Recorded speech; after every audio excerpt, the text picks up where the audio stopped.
Welcome back to Color Class. I'm Sarah. I'm Lucinda. And today we are diving into your best reds. Now, reds are so important because not only are we talking clothing, accessory, yada yada, we're also talking lipstick, blush. It all is an integral part of this. Did I say that right? Yeah, you said it perfectly. There we go. Not to mention the fact that red is one of those colors. It's just one of those colors. It's like, if you're wearing red and everybody else at a cocktail party is wearing black and you walk in the room, everybody will be like, oh, it's right. An attention grabber. Mm-hmm. There are some strange studies out there that Sarah, you told me about one where I have the notes because I don't want to get anything wrong. Good. Okay. So in 2012, there was from the Journal of Hospitality and Tourism Research advising waitresses to wear red. Servers. Why? Why is that? Because they found that the tips were given by male Patreon would increase up to 26%. Well, you're obsessed with Patreon. It's patrons. Did I say Patreon?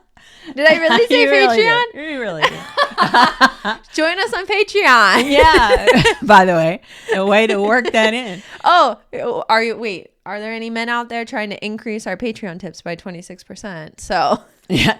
Anyway, what she's saying, even with her notes, is that they determined that servers who wore red, their tips were increased by how much? 26%. 26% by men. Mm-hmm. Men are apparently really attracted to that color and red. It says it had no effect on female diners. Interesting, right? Now, there's one more thing I want to tell you about the color red that I thought was very funny. So, the Olympic Games in 2004, the ones that were held in Athens, if you remember those, combat sport competitors who wore red 55% of the time. I didn't read that. No. Combat sport competitors who wore red won 55% of the time. So if you, by chance, are going to go out and fight somebody, don't forget your right red. Absolutely. You don't put on black like, you're going to the OK Corral. Put on red. And you know what? We will teach you your best red to make sure you look good while fighting. That's what we're here to do. But it is kind of funny that if I go off on a tangent here on the Olympic uniforms, oh my gosh. Some of them are crazy, but, why not? Have a little fun. Are you ready for us to stop going off topic and blah, blah, blah. We're going to talk reds. And the best thing about this show today is we're talking reds based on the 16 palette system. Who does that? Nobody does that. So what we want to show you is how a red is affected as you go around the palette wheel. Right. So the relationship for each of the 16 dominant characteristics, how it shifts. Because remember, color is a spectrum. Right? So we have the color wheel and it can shift as we go around. Not only can it shift, it basically is relative. The colors are relative to each other. Right. So if we showed you a color just by itself, let's do that. Let's just show any one of these colors that we have on the wheel. Pop. So do you know what the dynamic of that color is? Do you understand, right off the bat, that it is a clear summer versus a clear autumn? Mm-hmm. Do you know the difference? This is all critical. Yeah, it's critical if you're going to go out and shop, right. Following your dominant characteristics. If you're a summer and you're a clear summer, you can wear some clear things. What do you wear? What can you wear? Mm-hmm. This shows you how it all relates together. So if you look at it as if it's a clock, we put the lighter seasons, summer, spring, up top. I mean, you can change the order and mm-hmm. the teaching changes, everything changes, but we put the light seasons up top. So summer and spring are all on the top half. And the deeper seasons on the bottom. Autumn and winter, lower half. On the bottom.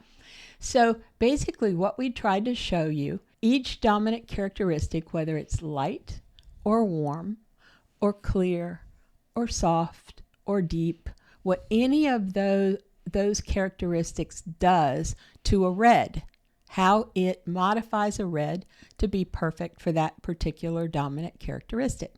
So if you're looking at deep winter and deep autumn, they're at the very bottom of the color wheel, you will notice that they are obviously the deepest colors of red on the wheel. The autumn shifts warm. Mm-hmm. The winter shifts cool. The same happens if you're an extremely warm autumn, you get a very, very warm red. Right. If you're a soft autumn, you get a very soft red, almost brick red. If you're a clear autumn, it comes back to being kind of true red.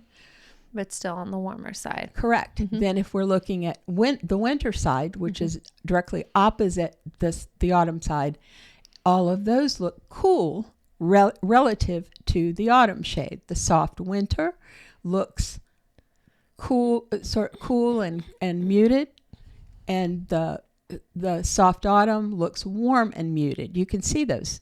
Right. Look at one, then look at the other. Mm-hmm. The clear winter is very vibrant, but it's cooler. Right. And the cool winter of all the four is the coolest of the group. Yes. Again, everything comes from the 6 dominant characteristics. And we can talk about that in reverse with summer and spring. Summer is soft and light. Spring is bright and clear, warm and bright, which is sometimes used synonymously with clear. And the same thing happens. If you're honoring the 6 dominant characteristics, that's how those tones change. Now, let's get into the store. First of all, if you're looking at a printed dress or mm-hmm. shirt or whatever, print makes it easy because you get so many variations of a shade within a printed piece of material that you don't have to worry too much about whether it's a clear autumn color. Right. Because somewhere in that dress, it will be a clear autumn color. Now, what you do need to worry about is what it looks like of a piece as a whole. Sarah, do you want to tell us how to figure out what a printed piece of material? I always just do the blurry vision where I kind of just blur out my vision. When it all blends together, what do you see? What colors do you see? Is it softer? Is it clearer? Is it warmer? Is it cooler?